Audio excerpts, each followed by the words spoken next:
ಸ್ನೇಹಿತರೆ, ನಾವು ಇದನ್ನು ಜುಲೈ 25, 2026ರ ಪ್ರಮುಖ ಪ್ರಚಲಿತ ಘಟನೆಗಳನ್ನು ನೋಡೋಣ.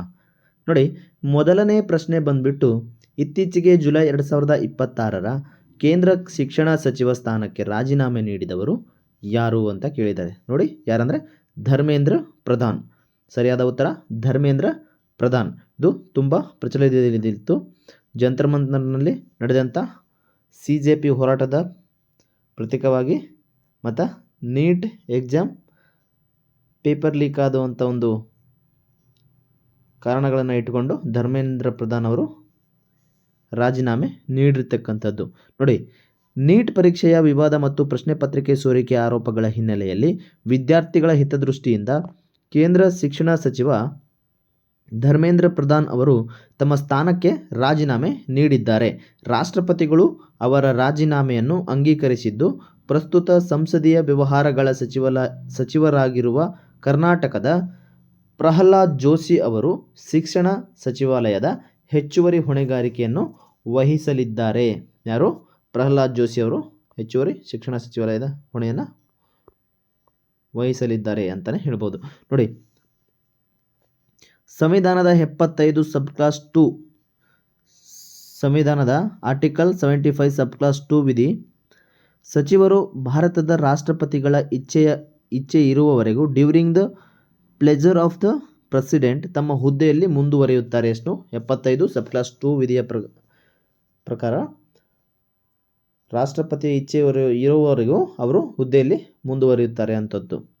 ನೋಡಿ, ಪ್ರಸ್ತುತ ರಾಷ್ಟ್ರಪತಿಗಳು ಭಾರತದ ಪ್ರಸ್ತುತ ಹಾಗೂ 15ನೇ ರಾಷ್ಟ್ರಪತಿಗಳು ಶ್ರೀಮತಿ ದ್ರೌಪದಿ ಮುರ್ಮು ಆಗಿರ್ತಕ್ಕಂಥದ್ದು. ಅವರಿಗೆ ಅವರ ರಾಜೀನಾಮೆನ ನೀಡಿರುವಂಥ ಯಾರು? ಧರ್ಮೇಂದ್ರ ಪ್ರಧಾನ್. NTA ಸಂಸ್ಥೆ ದೇಶಾದ್ಯಂತ ನೀಟ್ನಂತಹ ಪ್ರವೇಶ ಪರೀಕ್ಷೆಗಳನ್ನು ರಾಷ್ಟ್ರೀಯ ಪರೀಕ್ಷಾ ಸಂಸ್ಥೆ NTA ನಿರ್ವಹಿಸುತ್ತದೆ. NEP 2020 ಹೊಸ ರಾಷ್ಟ್ರೀಯ ಶಿಕ್ಷಣ ನೀತಿಯನ್ನು 2020ರಲ್ಲಿ ಭಾರತ ಸರ್ಕಾರವು ಅನುಮೋದಿಸಿ ಜಾರಿಗೆ ತಂದಿತ್ತು. ಆವಾಗ ಶಿಕ್ಷಣ ಸಚಿವ ಯಾರಿದ್ರು ಅಂದರೆ ಅದೇ ಧರ್ಮೇಂದ್ರ ಪ್ರಧಾನ್ ಇದ್ರು. NEP ಜಾರಿಯಾದಾಗ ನ್ಯೂ ಎಜುಕೇಷನ್ ಪಾಲಿಸಿ. ಯಾವ ರಾಜ್ಯ ಸರ್ಕಾರವು ಇತ್ತೀಚೆಗೆ 200 ಎಕರೆ ವಿಸ್ತೀರ್ಣದ ಸೆಮಿಕಂಡಕ್ಟರ್ ಪಾರ್ಕ್ ಸ್ಥಾಪಿಸಲು ಅನುಮೋದನೆ ನೀಡಿದೆ? ಯಾವುದಂದರೆ ಕರ್ನಾಟಕ ರಾಜ್ಯ. ಭಾರತದ ಸೆಮಿಕಂಡಕ್ಟರ್ ಪರಿಸರ ವ್ಯವಸ್ಥೆಯನ್ನು ಬಲಪಡಿಸಲು ಮತ್ತು ಜಾಗತಿಕ ಹೂಡಿಕೆಗಳನ್ನು ಆಕರ್ಷಿಸುವ ಉದ್ದೇಶದಿಂದ ಕರ್ನಾಟಕ ಸರ್ಕಾರವು 200 ಎಕರೆಯ ವಿಸ್ತೀರ್ಣದ ಬೃಹತ್ ಸೆಮಿಕಂಡಕ್ಟರ್ ಪಾರ್ಕ್ ಸ್ಥಾಪಿಸಲು ನಿರ್ಧರಿಸಿದೆ. ಇದು ರಾಜ್ಯದಲ್ಲಿ ಚಿಪ್ ಉತ್ಪಾದನೆ, ಉನ್ನತ ಮಟ್ಟದ ಸಂಶೋಧನೆ ಮತ್ತು ಸಾವಿರಾರು ಉದ್ಯೋಗಾವಕಾಶಗಳನ್ನು ಸೃಷ್ಟಿಸುವ ಮೂಲಕ ತಂತ್ರಜ್ಞಾನ ಕ್ಷೇತ್ರದಲ್ಲಿ ರಾಜ್ಯದ ಸ್ಥಾನವನ್ನು ಮತ್ತಷ್ಟು ಭದ್ರಪಡಿಸುವಂಥದ್ದು. ನೋಡಿ, ಇದಕ್ಕೆ ರಿಲೇಟೆಡ್ ಆಗಿ GK ಪಾಯಿಂಟ್ಸ್ನ ನೋಡೋಣ. ನೋಡಿ, ಸಿಲಿಕಾನ್ ವ್ಯಾಲಿ ಬೆಂಗಳೂರು ನಗರವನ್ನು ಭಾರತದ ಈ ಸಿಲಿಕಾನ್ ವ್ಯಾಲಿ ಅಂತಲೇ ಕರಿತೀವಿ ಮತ್ತು IT ರಾಜಧಾನಿ ಅಂತ ಸಹ ಕರಿತೇವೆ. ಸೆಮಿಕಂಡಕ್ಟರ್ ಮಿಷನ್ ಭಾರತ ಸರ್ಕಾರವು 2021ರಲ್ಲಿ ಇಂಡಿಯಾ ಸೆಮಿಕಂಡಕ್ಟರ್ ಮಿಷನ್ ಪ್ರಾರಂಭಿಸಿದೆ. ಯಾವಾಗ? 2021ರಲ್ಲಿ. ಮೂಲ ವಸ್ತುಗಳು ಎಲೆಕ್ಟ್ರಾನಿಕ್ ಚಿಪ್ಗಳ ತಯಾರಿಕೆಯಲ್ಲಿ ಪ್ರಮುಖವಾಗಿ ಸಿಲಿಕಾನ್ ಮತ್ತು ಜರ್ಮೇನಿಯಂ ಲೋಹಗಳನ್ನು ಬಳಸಲಾಗುವಂಥದ್ದು. ರಫ್ತಿನಲ್ಲಿ ಯಾವ ದೇಶದ ಒಟ್ಟು IT/BT ರಫ್ತಿನಲ್ಲಿ ಕರ್ನಾಟಕ ರಾಜ್ಯವು ಅಗ್ರಸ್ಥಾನ ಇರುವಂಥದ್ದು. ಯಾವುದು? ರಫ್ತಿನಲ್ಲಿ. ನೆಕ್ಸ್ಟ್ ಕ್ವಶನ್ ನೋಡಿ ಇಲ್ಲಿ. ಅಂತಾರಾಷ್ಟ್ರೀಯ ಚೆಸ್ ಫೆಡರೇಷನ್ FIDE ಮಧ್ಯಂತರ ಅಧ್ಯಕ್ಷರಾಗಿ ಯಾರು ನೇಮಕಗೊಂಡಿದ್ದಾರೆ? ಯಾರಂದರೆ ನಮ್ಮ ವಿಶ್ವನಾಥ್ ಆನಂದ್.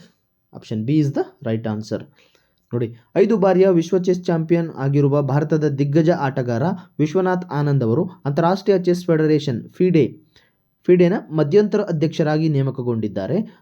ಅಸ್ತಿತ್ವದಲ್ಲಿದ್ದ ಅಧ್ಯಕ್ಷ ಅರ್ಕಾಡಿ ಡೋರ್ಕೋವಿಚ್ ಯಾರ ಬದಲಿಗೆ? ಅರ್ಕಾಡಿ ಡೋರ್ಕೋವಿಚ್ ಇವರು EU ನಿರ್ಬಂಧಗಳ ಹಿನ್ನೆಲೆಯಲ್ಲಿ ಹುದ್ದೆಯಿಂದ ಹಿಂದೆ ಸರಿದ ಕಾರಣ ಆನಂದ್ ಅವರಿಗೆ ಈ ಮಹತ್ವದ ಜವಾಬ್ದಾರಿಯನ್ನು ಒಲಿದು ಬಂದಿರತಕ್ಕಂಥದ್ದು. ನೋಡಿ, ಅದಕ್ಕೆ ಸಂಬಂಧಿಸಿದಂತೆ ಕೆಲವು GK ಪಾಯಿಂಟ್ಸ್. FIDEನ ಕೇಂದ್ರ ಕಚೇರಿ, ಪ್ರಧಾನ ಕಚೇರಿ ಇರೋದು ಸ್ವಿಟ್ಜರ್ಲ್ಯಾಂಡ್ನ ಲೌಸನ್ನೆ. ಯಾವುದು? ಲೌಸನ್ನೆ ನಗರದಲ್ಲಿ. ಖೇಲ್ ರತ್ನ ಪ್ರಶಸ್ತಿ ಭಾರತದ ಅತ್ಯುನ್ನತ ಕ್ರೀಡಾ ಪ್ರಶಸ್ತಿಯಾದ ರಾಜೀವ್ ಗಾಂಧಿ ಖೇಲ್ ರತ್ನ ಪಡೆದ ಮೊದಲ ಕ್ರೀಡಾಪಟು ಇವರಾಗಿದ್ದಾರೆ. ಯಾರು? ವಿಶ್ವನಾಥ್ ಆನಂದ್. ರಾಜೀವ್ ಗಾಂಧಿ ಖೇಲ್ ರತ್ನ ಪ್ರಶಸ್ತಿ. ಮೊದಲ ಗ್ರ್ಯಾಂಡ್ ಮಾಸ್ಟರ್ ವಿಶ್ವನಾಥ್ ಆನಂದ್ ಅವರು ಭಾರತದ ಮೊದಲ ಚೆಸ್ ಗ್ರ್ಯಾಂಡ್ ಮಾಸ್ಟರ್ 1988ರಲ್ಲಿ ಆಗಿ ಹೊರಹೊಮ್ಮಿರ್ತಕ್ಕಂಥದ್ದು. ಯಾವಾಗ 1988ರಲ್ಲಿ ಮೊದಲ chess grand master. Chess olympiad 2026ರ 46ನೇ ಚೆಸ್ ಒಲಿಂಪಿಯಾಡ್ ಹಂಗೇರಿಯ ಬುಡಾಪೆಸ್ಟ್ನಲ್ಲಿ ಆಯೋಜನೆಗೊಂಡಿರ್ತಕ್ಕಂಥದ್ದು. ಯಾವುದು? ಹಂಗೇರಿಯ ಬುಡಾಪೆಸ್ಟ್ 46ನೇ ಚೆಸ್ ಒಲಿಂಪಿಯಾಡ್. ನೋಡಿ, next question is Aster DM health care ಸಂಸ್ಥೆಯು ಕರ್ನಾಟಕದಲ್ಲಿ ಆರೋಗ್ಯ ಮೂಲಸೌಕರ್ಯ ಅಭಿವೃದ್ಧಿಗಾಗಿ ಎಷ್ಟು ಮೊತ್ತದ ಹೂಡಿಕೆ ಘೋಷಿಸಿದೆ? 1315 ಕೋಟಿ ರೂಪಾಯಿ. ನೋಡಿ, ಅಸ್ಟರ್ ಡಿಎಂ ಹೆಲ್ತ್ ಕೇರ್ ಸಂಸ್ಥೆಯ ಕಾರ್ಯನಿರ್ವಾಹಕ ಅಧ್ಯಕ್ಷ ಡಾಕ್ಟರ್ ಆಜಾದ್ ಮೂಪನ್ ಅವರು ಕರ್ನಾಟಕದ ಉಪಮುಖ್ಯಮಂತ್ರಿಗಳನ್ನು ಭೇಟಿಯಾಗಿ ರಾಜ್ಯದಲ್ಲಿ ಭವಿಷ್ಯದ ಆರೋಗ್ಯ ವಲಯದ ಅಭಿವೃದ್ಧಿಗಾಗಿ 1315 ಕೋಟಿ ಬೃಹತ್ ಹೂಡಿಕೆ ಮಾಡುವುದಾಗಿ ಘೋಷಿಸಿದ್ದಾರೆ. ಇದು ನೂತನ ಆಸ್ಪತ್ರೆಗಳ ನಿರ್ಮಾಣ ಮತ್ತು ಅತ್ಯಾಧುನಿಕ ವೈದ್ಯಕೀಯ ಸೌಲಭ್ಯವನ್ನು ತರುವ ಗುರಿಯನ್ನು ಹೊಂದಿರತಕ್ಕಂಥದ್ದು. ಯಾವುದು? ಅಸ್ಟರ್ ಡಿಎಂ ಹೆಲ್ತ್ ಕೇರ್ ಸಂಸ್ಥೆ ಕರ್ನಾಟಕದಲ್ಲಿ ಆರೋಗ್ಯ ಮೂಲಸೌಕರ್ಯ ಅಭಿವೃದ್ಧಿಗಾಗಿ ಇದನ್ನು ರೂಪಿಸಲಾಗಿರ್ತಕ್ಕಂಥದ್ದು. ನೋಡಿ, ಇದರ ಬಗ್ಗೆ ಕೆಲವು GK ಪಾಯಿಂಟ್ಸ್ ನೋಡೋದಾದರೆ, ಆಯುಷ್ಮಾನ್ ಭಾರತ ಬಡವರಿಗೆ ಉಚಿತ ಆರೋಗ್ಯ ಸೇವೆ ನೀಡಲು ಕೇಂದ್ರ ಸರ್ಕಾರವು ಆಯುಷ್ಮಾನ್ ಭಾರತ್ ಯೋಜನೆಯನ್ನು ಜಾರಿಗೆ ತಂದಿರತಕ್ಕಂಥದ್ದು. ನೋಡಿ, WHO ಪ್ರಧಾನ ಕಚೇರಿ ಇರೋದು ಎಲ್ಲಿ? ಜಿನೆವಾದಲ್ಲಿ, ಸ್ವಿಟ್ಜರ್ಲ್ಯಾಂಡ್ನ ಜಿನೆವಾದಲ್ಲಿ. ಆರೋಗ್ಯ ಕರ್ನಾಟಕ ಸರ್ಕಾರವು ಸಾರ್ವತ್ರಿಕ ಆರೋಗ್ಯ ರಕ್ಷಣೆಗಾಗಿ ಆರೋಗ್ಯ ಕರ್ನಾಟಕ ಯೋಜನೆಯನ್ನು ನಡೆಸುತ್ತಾ ಬಂದಿರತಕ್ಕಂಥದ್ದು. ವೈದ್ಯರ ದಿನ ಯಾವಾಗ ಆಚರಣೆ ಮಾಡ್ತೀವಿ ಅಂದರೆ ಜುಲೈ 1, ಪ್ರತಿ ವರ್ಷ ಜುಲೈ 1ರಂದು ವೈದ್ಯರ ದಿನವನ್ನು ಆಚರಣೆ ಮಾಡುವಂಥದ್ದು. ಯಾರ ಸವಿ ನೆನಪಿಗಾಗಿ? BC ರಾಯ್ ಅವರ ಸವಿ ನೆನಪಿಗಾಗಿ ಮಾಡುವಂಥದ್ದು. ನೋಡಿ, ನೆಕ್ಸ್ಟ್ ಕ್ವಶನ್ ಈಸ್, ಒಂದು ಸೆಕೆಂಡ್,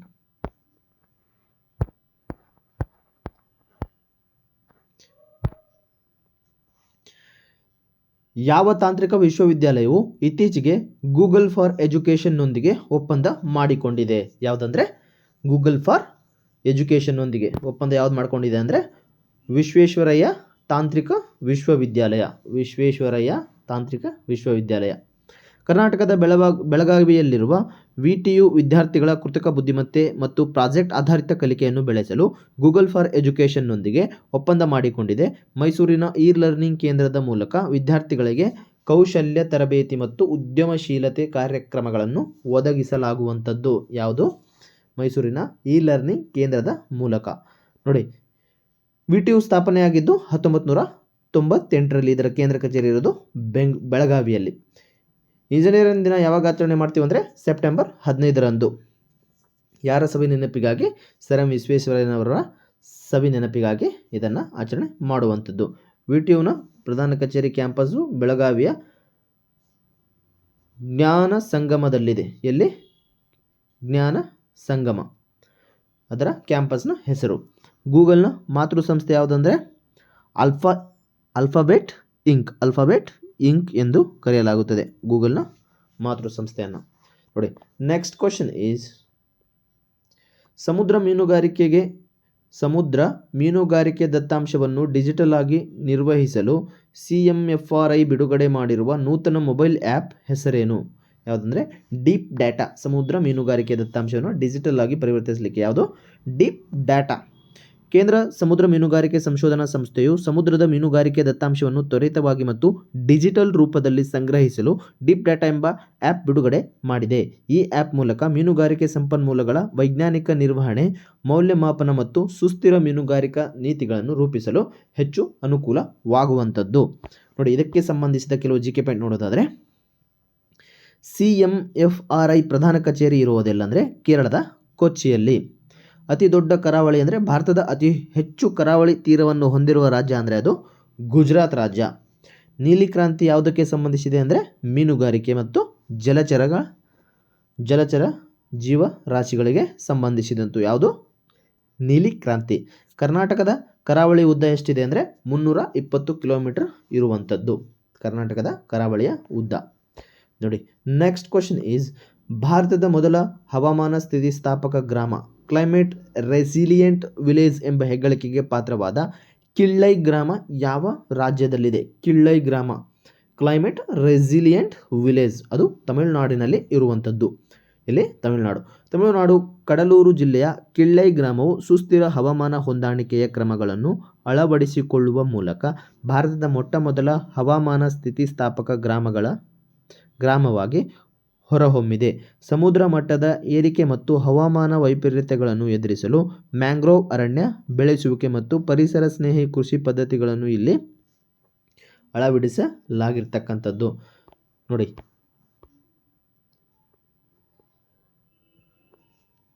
ಸುಂದರ್ಬನ್ಸ್ ಭಾರತದ ಅತಿ ದೊಡ್ಡ ಮ್ಯಾಂಗ್ರೋವ್ ಅರಣ್ಯವು ಪಶ್ಚಿಮ ಬಂಗಾಳದ ಸುಂದರ್ಬನ್ಸ್ನಲ್ಲಿ ಇರುವಂಥದ್ದು. ಪೀಚಾವರಂ ಅರಣ್ಯ ಎಲ್ಲಿದೆ ಅಂದರೆ ತಮಿಳುನಾಡಿನ ಪ್ರಸಿದ್ಧ ಮ್ಯಾಂಗ್ರೋವ್ ಅರಣ್ಯವನ್ನು ನಾವು ಪೀಚಾವರಂ ಕಡಲೂರು ಜಿಲ್ಲೆಯಲ್ಲಿ ಇರ್ತಕ್ಕಂಥ ಇದನ್ನು ಪೀಚಾವರಂ ಅಂತ ಕರೀತಾರೆ. ಇದು ಎಲ್ಲಿರುತ್ತೆ ಅಂದರೆ ಕಡಲೂರು ಜಿಲ್ಲೆ, ಎಲ್ಲಿ ತಮಿಳುನಾಡಿನಲ್ಲಿ ಇರ್ತಕ್ಕಂಥ ಪೀಚಾವರಂ ತಮಿಳುನಾಡು. ಸುಂದರ್ಬನ್ಸ್ ಎಲ್ಲಿ ಪಶ್ಚಿಮ ಬಂಗಾಳ. ನೆಟ್ ಜೀರೋ ಗುರಿ ನೋಡಿ, COP 26 ಶೃಂಗಸಭೆಯಲ್ಲಿ ಭಾರತವು 2070ರ ವೇಳೆಗೆ ನೆಟ್ ಜೀರೋ ಗುರಿ ಸಾಧಿಸುವುದಾಗಿ ಘೋಷಣೆ ಮಾಡಿರುವಂಥದ್ದು. ವಿಶ್ವ ಹವಾಮಾನ ದಿನವನ್ನು ಪ್ರತಿ ವರ್ಷ ಮಾರ್ಚ್ 23ರಂದು ಆಚರಿಸಲಾಗುತ್ತದೆ. ಯಾವಾಗ? ಮಾರ್ಚ್ 23 ವಿಶ್ವ ಹವಾಮಾನ ದಿನ. ನೆಟ್ ಜೀರೋ 2070ರಲ್ಲಿ ಇಂಡಿಯಾ ತನ್ನ ಇನಿಷಿಯೇಟಿವ್ನ ತೆಗೆದುಕೊಂಡಿರ್ತಕ್ಕಂಥದ್ದು. ನೋಡಿ, ನೆಕ್ಸ್ಟ್ ಕ್ವಶನ್ ಈಸ್, ಸ್ಪರ್ಧಾತ್ಮಕ ಪರೀಕ್ಷೆಗಳ ಅಕ್ರಮಗಳನ್ನು ಕಟ್ಟುನಿಟ್ಟಾಗಿ ತಡೆಯಲು ಕೇಂದ್ರ ಸಚಿವ ಸಂಪುಟವು ಯಾವ ನೂತನ ಮಸೂದೆಗೆ ಅನುಮೋದನೆ ನೀಡಿದೆ? ಯಾವುದಂದರೆ ಆಂಟಿ ಪೇಪರ್ ಲೀಕ್ ಬಿಲ್. ದೇಶಾದ್ಯಂತ ನಡೆಯುವ ನೇಮಕಾತಿ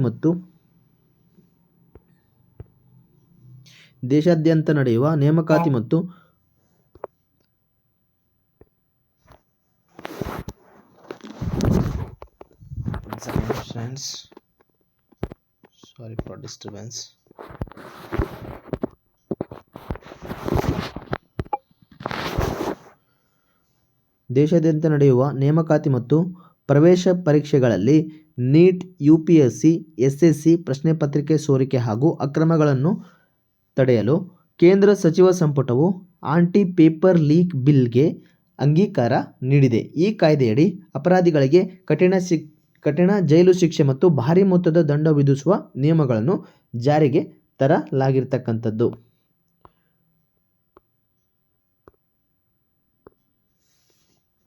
UPSC ಸಂಸ್ಥೆ ಭಾರತದ ಒಕ್ಕೂಟ ಲೋಕಸೇವಾ ಆಯೋಗವು ಸಂವಿಧಾನದ 315ನೇ ವಿಧಿಯಡಿ ಸ್ಥಾಪಿಸಲಾಗಿರುವಂಥದ್ದು. ನೋಡಿ, ಸಮವರ್ತಿ ಪಟ್ಟಿ ಶಿಕ್ಷಣ ಮತ್ತು ಪರೀಕ್ಷಾ ಕ್ಷೇತ್ರಗಳು ಸಂವಿಧಾನದ ಸಮವರ್ತಿ ಪಟ್ಟಿಯಲ್ಲಿ ಬರುವಂಥದ್ದು. ಸಮವರ್ತಿ ಪಟ್ಟಿ ಅಂದರೆ ಕನ್ಕರೆಂಟ್ ಲಿಸ್ಟಲ್ಲಿ ಬರುವಂಥದ್ದು. ಸಂವಿಧಾನದ ಭಾಗ 14ರಲ್ಲಿ ಕೇಂದ್ರ ಮತ್ತು ರಾಜ್ಯ ಸಾರ್ವಜನಿಕ ಸೇವೆಗಳ ಬಗ್ಗೆ ವಿವರಿಸಲಾಗಿದೆ. ಪರೀಕ್ಷಾ ಕಾಯ್ದೆ ಸಾರ್ವಜನಿಕ ಪರೀಕ್ಷೆಗಳ ಅಕ್ರಮ ತಡೆಯಲು ಪಬ್ಲಿಕ್ ಎಕ್ಸಾಮಿನೇಷನ್ ಆ್ಯಕ್ಟ್ ಜಾರಿಯಲ್ಲಿರತಕ್ಕಂಥದ್ದು. ಯಾವುದು? Public examination act. Next question is, ಇತ್ತೀಚಿನ ವರದಿಗಳ ಪ್ರಕಾರ ಅತಿ ಹೆಚ್ಚು ವಿದ್ಯುದೀಕೃತ ರೈಲ್ವೆ ಜಾಲವನ್ನು ಹೊಂದಿರುವ ವಿಶ್ವದ 2ನೇ ದೇಶ ಯಾವುದಂದರೆ ಅದು ನಮ್ಮ ಭಾರತ.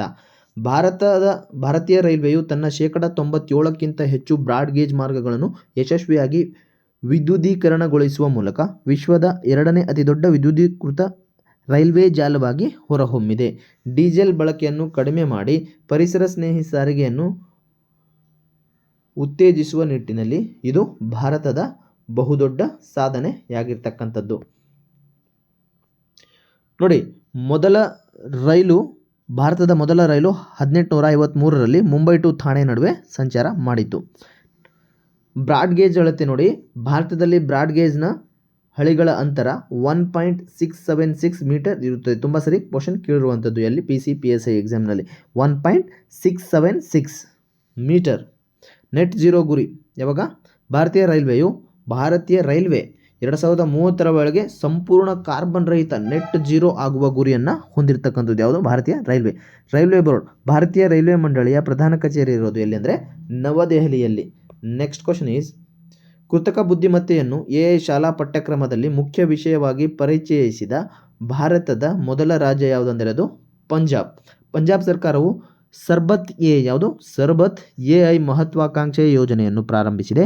ಇದರ ಅಡಿಯಲ್ಲಿ 1ನೇ ತರಗತಿಯಿಂದ 12ನೇ ತರಗತಿಯವರೆಗೆ ಕೃತಕ ಬುದ್ಧಿಮತ್ತೆಯನ್ನು AI ಮುಖ್ಯ ಶಾಲಾ ವಿಷಯವನ್ನಾಗಿ ಪರಿಚಯಿಸಲಾಗಿದೆ. ವಿದ್ಯಾರ್ಥಿಗಳನ್ನು ಭವಿಷ್ಯದ ಡಿಜಿಟಲ್ ತಂತ್ರಜ್ಞಾನ ಕೌಶಲ್ಯಗಳಿಗೆ ಸಿದ್ಧಪಡಿಸುವ ಸಿದ್ಧಪಡಿಸುವಲ್ಲಿ ಇದೊಂದು ಕ್ರಾಂತಿಕಾರಿಕ ಹೆಜ್ಜೆಯಾಗಿರುವಂಥದ್ದು. ನೋಡಿ, AI ಪಿತಾಮಹ ಯಾರಂದರೆ ಜಾನ್ ಮೆಕಾರ್ಥಿ. ಪಂಜಾಬ್ನ ರಾಜಧಾನಿ ಯಾವುದು? ಚಂಡೀಗಢ. ಪಂಜಾಬ್ನ ರಾಜಧಾನಿ ಚಂಡೀಗಢ. ಇದನ್ನು ಫ್ರೆಂಚ್ ವಾಸ್ತುಶಿಲ್ಪಿ ಲೆ ಕಾರ್ಬೋಸಿಯರ್ ವಿನ್ಯಾಸಗೊಳಿಸಿರು. ಫ್ರೆಂಚ್ನ ವಾಸ್ತುಶಿಲ್ಪಿ ಯಾರು? ಲೆ ಕಾರ್ಬೋಸಿಯರ್ ವಿನ್ಯಾಸಗೊಳಿಸಿರುತ್ತಾರೆ. ಯಾವುದು? ಚಂಡೀಗಢನ ಪಂಜಾಬ್ನ ರಾಜಧಾನಿ ಚಂಡೀಗಢನ. ರಾಷ್ಟ್ರೀಯ AI ಪೋರ್ಟಲ್. ಭಾರತದ ಅಧಿಕೃತ ರಾಷ್ಟ್ರೀಯ ಕೃತಕ ಬುದ್ಧಿಮತ್ತೆ ವೇದಿಕೆಯನ್ನು ಇಂಡಿಯಾ AI ಎಂದು ಕರೆಯಲಾಗುತ್ತದೆ. ಚಾಟ್ GPT ಸಂಸ್ಥೆ. ವಿಶ್ವ ಪ್ರಸಿದ್ಧ ಚಾಟ್ GPTಯನ್ನು ಓಪನ್ AI ಸಂಸ್ಥೆಯು ಅಭಿವೃದ್ಧಿಪಡಿಸಿರುವಂಥದ್ದು. ತುಂಬ ಸರಿ ಕ್ವಶನ್ ಆಗಿದೆ, ನೋಡ್ಕೊಂಡಿರಿ. ನೋಡಿ, DRDO ದೇಶೀಯವಾಗಿ ಅಭಿವೃದ್ಧಿಪಡಿಸುತ್ತಿರುವ ದೀರ್ಘ ಶ್ರೇಣಿಯ ವಾಯು ರಕ್ಷಣಾ ಕ್ಷಿಪಣಿ ವ್ಯವಸ್ಥೆ ಯಾವುದು? ದೀರ್ಘ ಶ್ರೇಣಿಯ ವಾಯು ರಕ್ಷಣಾ ಕ್ಷಿಪಣಿ ವ್ಯವಸ್ಥೆಯ LRSAM ಹೆಸರೇನು? ಪ್ರಾಜೆಕ್ಟ್ ಕುಶ. ರಷ್ಯಾದ S-400 ಕ್ಷಿಪಣಿ ವ್ಯವಸ್ಥೆಗೆ ಪರ್ಯಾಯವಾಗಿ ಭಾರತೀಯ ರಕ್ಷಣಾ ಸಂಶೋಧನೆ ಮತ್ತು ಅಭಿವೃದ್ಧಿ ಸಂಸ್ಥೆಯು ಪ್ರಾಜೆಕ್ಟ್ ಕುಶ ಎಂಬ ಹೆಸರಿನಲ್ಲಿ ದೀರ್ಘ ಶ್ರೇಣಿಯ ವಾಯು ರಕ್ಷಣಾ ಕ್ಷಿಪಣಿ ವ್ಯವಸ್ಥೆಯನ್ನು ಅಭಿವೃದ್ಧಿಪಡಿಸುತ್ತಿದೆ. ಇದು ಶತ್ರುಗಳ ಯುದ್ಧ ವಿಮಾನಗಳು ಮತ್ತು ಕ್ಷಿಪಣಿಗಳನ್ನು ಬಹು ದೂರದಲ್ಲೇ ಪತ್ತೆ ಹಚ್ಚಿ ನಾಶಪಡಿಸುವ ಅಪಾರ ಸಾಮರ್ಥ್ಯ ಹೊಂದಿದೆ. ಇದು ತುಂಬ ಇಂಪಾರ್ಟೆಂಟ್ ಕ್ವಶನ್, ಪದೇ ಪದೇ ಬರ್ತಿದೆ. ಅಂದರೆ ಇವಾಗ ರಷ್ಯಾದ S-400 ಬದಲಿಗೆ ಇದನ್ನು ತಯಾರಿಸ್ತಿರುವಂಥದ್ದು. ತುಂಬ ಚೆನ್ನಾಗಿ ನೋಡ್ಕೊಂಬೇಡಿ. DRDO ಸ್ಥಾಪನೆ. ರಕ್ಷಣಾ ಸಂಶೋಧನಾ ಸಂಸ್ಥೆಯನ್ನು 1958ರಲ್ಲಿ ನವದೆಹಲಿಯಲ್ಲಿ ಸ್ಥಾಪನೆ ಮಾಡಿರುವಂಥದ್ದು. ಇಸ್ರೋ ಬೆಂಗಳೂರಿನಲ್ಲಿ. ಕ್ಷಿಪಣಿ. ನೋಡಿ, ಧ್ಯೇಯವಾಕ್ಯ. DRDO ಧ್ಯೇಯವಾಕ್ಯ ಏನಂದರೆ ಬಲಸ್ಯ ಮೂಲಂ ವಿಜ್ಞಾನಂ. ಬಲಸ್ಯ ಮೂಲಂ ವಿಜ್ಞಾನಂ. ಸ್ಟ್ರೆಂತ್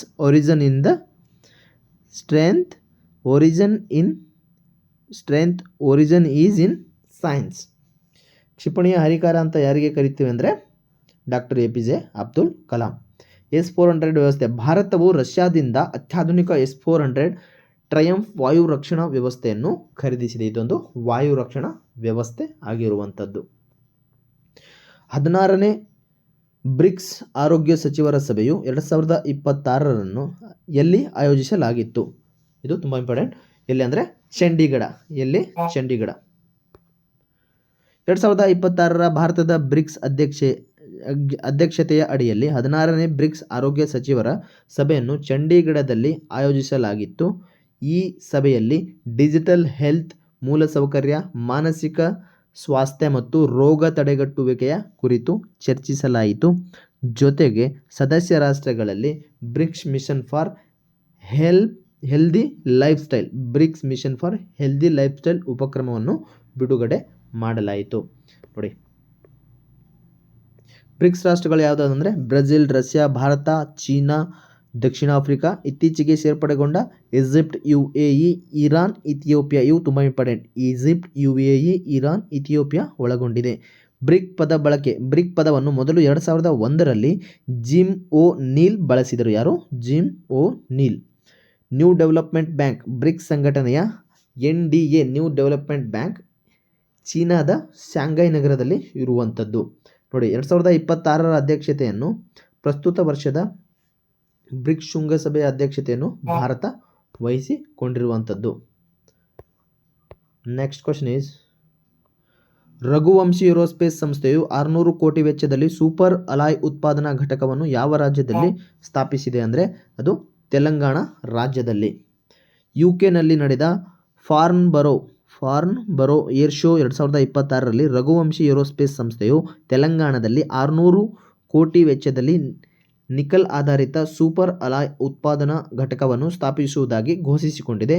ಇದು ಏರೋಸ್ಪೇಸ್ ಮತ್ತು ರಕ್ಷಣಾ ವಲಯದ ಬಿಡಿಭಾಗಗಳಿಗಾಗಿ ಆಮದು ಅವಲಂಬನೆಯನ್ನು ತಗ್ಗಿಸಿ ಸ್ವದೇಶಿ ಉತ್ಪಾದನೆಗೆ ಒತ್ತು ನೀಡುವಂಥದ್ದು. ನೋಡಿ, ವೈಮಾನಿಕ ರಾಜಧಾನಿ ಅಂತ ಯಾವುದನ್ನು ಕರೀತಾರೆ ಅಂದರೆ ಅದು ಬೆಂಗಳೂರನ್ನ. ಪ್ರತಿ ವರ್ಷ 2 ವರ್ಷಕ್ಕೊಮ್ಮೆ ಯಲಹಂಕದಲ್ಲಿ ಏರ್ ಶೋನ ನಡೆಸುವಂಥದ್ದು. ನೋಡಿ, ತೆಲಂಗಾಣ ರಾಜ್ಯವು 2014 ಜೂನ್ 2ರಂದು ಆಂಧ್ರ ಪ್ರದೇಶದಿಂದ ಪ್ರತ್ಯೇಕಗೊಂಡು ತನ್ನ ಅಸ್ತಿತ್ವವನ್ನು ಪಡೆದುಕೊಂಡಂಥದ್ದು. ನೋಡಿ, ಆತ್ಮನಿರ್ಭರ್ ಭಾರತ. ರಕ್ಷಣಾ ಕ್ಷೇತ್ರದಲ್ಲಿ ಸ್ವಾವಲಂಬನೆ ಸಾಧಿಸಲು ಆತ್ಮನಿರ್ಭರ್ ಭಾರತ ಯೋಜನೆ ಜಾರಿಯಲ್ಲಿರತಕ್ಕಂಥದ್ದು. HAL ಸಂಸ್ಥೆ, ಹಿಂದೂಸ್ತಾನ್ ಏರೋನಾಟಿಕ್ ಲಿಮಿಟೆಡ್ ಪ್ರಧಾನ ಕಚೇರಿ ಇರೋದು ಎಲ್ಲಿ ಅಂದರೆ ಅದು ಬೆಂಗಳೂರಿನಲ್ಲಿ. ನೆಕ್ಸ್ಟ್ ಕ್ವಶನ್ ಈಸ್, ಭಾರತದ ಮೊಟ್ಟಮೊದಲ ತ್ರಿಸೇನಾ ಮಹಿಳಾ ಸಮುದ್ರಯಾನ ಅಭಿಯಾನದ ಹೆಸರೇನು? ತ್ರಿಸೇನಾ ಮಹಿಳಾ ಸಮುದ್ರಯಾನ ಅಭಿಯಾನದ ಹೆಸರು ಸಮುದ್ರ ಪ್ರದಕ್ಷಿಣೆ. ಕೇಂದ್ರ ರಕ್ಷಣಾ ಸಚಿವರು ಭಾರತದ ಮೊದಲ ತ್ರಿಸೇನಾ ಭೂಸೇನೆ, ನೌಕಾಸೇನೆ, ವಾಯುಸೇನೆ ಸಂಪೂರ್ಣ ಮಹಿಳಾ ಸಮುದ್ರಯಾನ ಅಭಿಯಾನವಾದ ಸಮುದ್ರ ಪ್ರದಕ್ಷಿಣ ಯಶಸ್ವಿಯಾಗಿ ಮುಕ್ತಾಯಗೊಳಿಸಿದರು. ಈ ಮಹಿಳಾ ತಂಡವು ಐಎಎಸ್ವಿ ತ್ರಿವೇಣಿ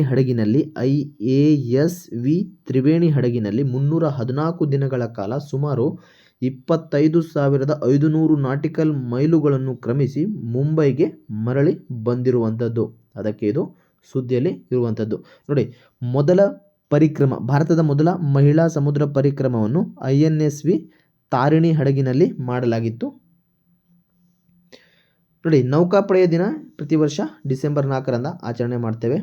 ಆಮೇಲೆ ಭೂಸೇನಾ ದಿನವನ್ನು ಜನವರಿ 15ರಂದು ಆಚರಣೆ ಮಾಡ್ತೇವೆ. ವಾಯುಸೇನಾ ದಿನವನ್ನು ಅಕ್ಟೋಬರ್ 8ರಂದು ಆಚರಣೆ ಮಾಡುತ್ತೇವೆ. ಆಮೇಲೆ ಭಾರತ ಸಶಸ್ತ್ರ ಪಡೆಗಳ ಸುಪ್ರೀಂ ಕಮಾಂಡರ್ ಅಥವಾ ಮಹಾದಂಡನಾಯಕ ಯಾರಂದರೆ ಅದು ರಾಷ್ಟ್ರಪತಿಗಳು. ಮಹಾದಂಡನಾಯಕ. CDS ಅಂದರೆ ಅದು ಸಪ್ರೇಟ್ ಹುದ್ದೆಯನ್ನು ರೀಸೆಂಟಾಗಿ ಕ್ರಿಯೇಟ್ ಮಾಡಿರುವಂಥದ್ದು.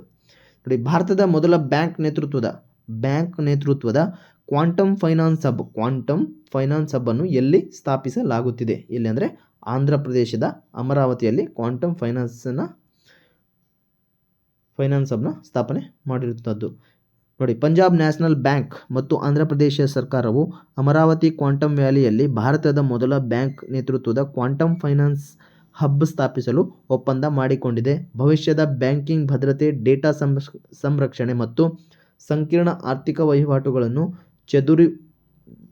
ಚುರುಕುಗೊಳಿಸಲು ಕ್ವಾಂಟಮ್ ತಂತ್ರಜ್ಞಾನವನ್ನು ಬಳಸುವುದು ಇದರ ಪ್ರಮುಖ ಉದ್ದೇಶವಾಗಿರುವಂಥದ್ದು.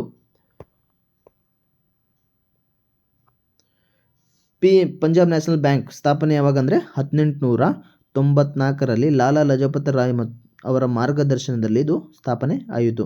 ಅಮರಾವತಿ ರಾಜಧಾನಿ. ಆಂಧ್ರ ಪ್ರದೇಶದ ಪ್ರಸ್ತುತ ನಿರ್ಮಾಣಗೊಳ್ಳುತ್ತಿರುವ ನೂತನ ರಾಜಧಾನಿ ಯಾವುದಂದರೆ ಅದು ಅಮರಾವತಿ. ಕ್ಯೂಬಿಟ್ಸ್. ಕ್ವಾಂಟಮ್ ಕಂಪ್ಯೂಟಿಂಗ್ನ ಮೂಲ ಗಣನಾ ಘಟಕವನ್ನು ಕ್ಯೂಬಿಟ್ಸ್ ಎಂದು ಕಂಪ್ಯೂಟರ್ ಎಕ್ಸಾಮ್ನಲ್ಲಿ ಇದನ್ನು ಕೇಳಿದರೆ ಕ್ಯೂಬಿಟ್ಸ್ ಕ್ವಾಂಟಮ್ ಕಂಪ್ಯೂಟಿಂಗ್ನ ಮೂಲ ಗಣನಾ ಘಟಕ ಇದು ಯಾವುದು? ಕ್ಯೂಬಿಟ್ಸ್. ರಾಷ್ಟ್ರೀಯ ಕ್ವಾಂಟಮ್ ಮಿಷನ್. ಭಾರತ ಸರ್ಕಾರವು 2023ರಲ್ಲಿ ನ್ಯಾಷನಲ್ ಕ್ವಾಂಟಮ್ ಮಿಷನ್ ಅನ್ನು ಅನುಮೋದನೆ ಮಾಡಿರುವಂಥದ್ದು. Thank you so much friends. ದಯವಿಟ್ಟು ನಮ್ಮ ಚಾನಲ್ನ ಸಬ್ಸ್ಕ್ರೈಬ್ ಮಾಡಿ ಮತ್ತು ಲೈಕ್ ಮಾಡಿ ಮತ್ತು ಕಮೆಂಟ್ ಮಾಡಿ ಇನ್ನೂ ಹೆಚ್ಚು ಜನಕ್ಕೆ ರೀಚ್ ಆಗಲಿ ಅಂತ ಹೇಳ್ತಾ ಥ್ಯಾಂಕ್ ಯು ಸೋ ಮಚ್.